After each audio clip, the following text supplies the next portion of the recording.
photography is by taking your phone or your camera everywhere. And by taking, I do not mean having it in your pocket, but actually having it outside and ready to click.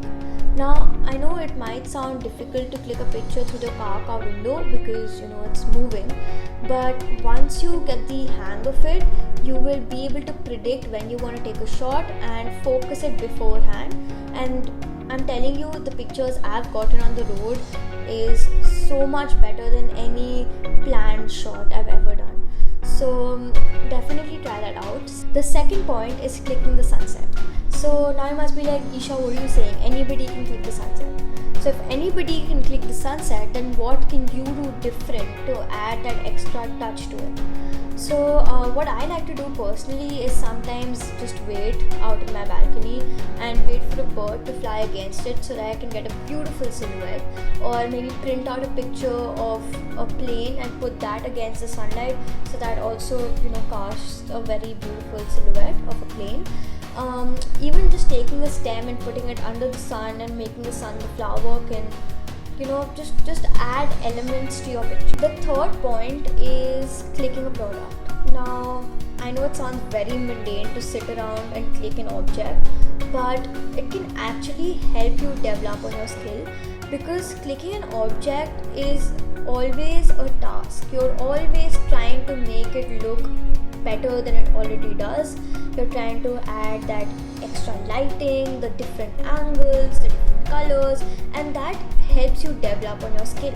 So definitely, however boring it is, sit around with your product. If you've checked out my feed, I have this little monument and I click that so many times, and every single time I'll end up getting a different shot. So definitely practice with that. After doing these three things, you will basically be more confident about your skill and you'll be ready to go and experiment on the street. So now you'll be thinking on how I can turn my picture into a good quality picture.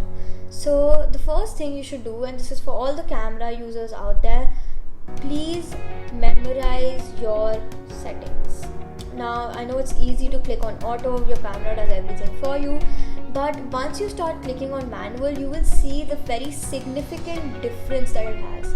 The shutter speed and aperture and ISO, these are the main settings. If you guys want, I will make a video on this if you guys think that's helpful, or there are hundreds of videos on YouTube regarding this, so please check them out. But memorize these and use them. Please do not rely on auto. Auto gives you an average looking picture, manual gives you a unique picture. So please start working on manual. Second is lighting. Now, as obvious as it may sound, lighting is one of the key elements of photography. So please work on that. And now, a brightly lit or a well lit picture is not a brightly lit picture, just so you guys know.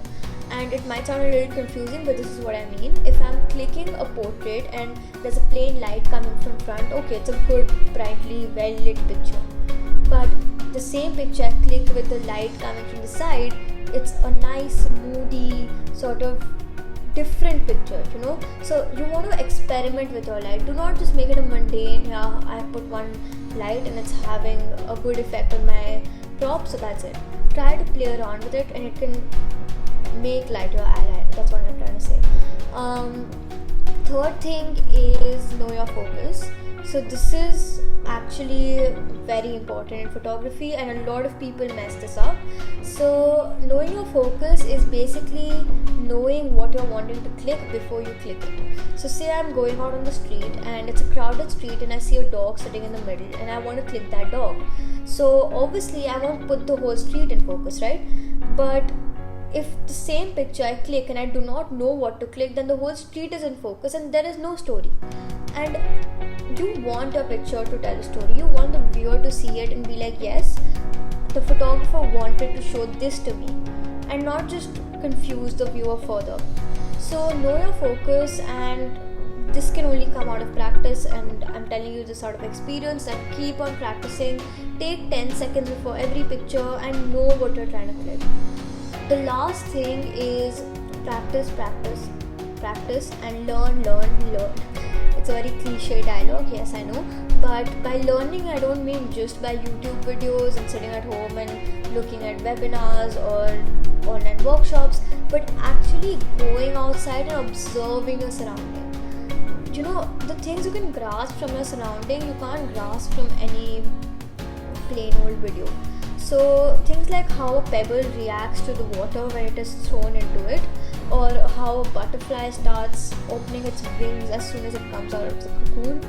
Anything, just observe your surrounding, and I'll tell you, it drastically improves any picture of yours. Even if you do not sort of do it consciously, the next time you click a picture, you'll see the difference in it. You'll see that your picture is sort of giving a more real feel. So these are the things which you should do, and which I personally feel improves my picture greatly. And if you found these tips helpful, please let me know in the comment section below what you took back. If you have any suggestions, please let me know that as well. And see you next time. Bye.